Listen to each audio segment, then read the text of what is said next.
এই যে কালো জিরে দিয়ে দিলাম, দিয়ে দেবো একটু রসুন। রসুন পেঁয়াজ দিলে ভালো লাগে। এই দিয়ে দিলাম,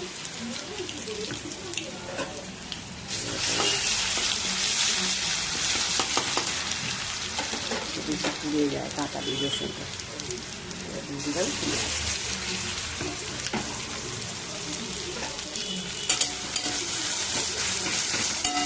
পেঁয়াজটা একটু ভাজা ভাজার মতো হয়ে যাবে, তারপরে লতিগুলো দিয়ে দেবো। এই যে লতি কেটে সব রেডি করে রাখা হয়েছে।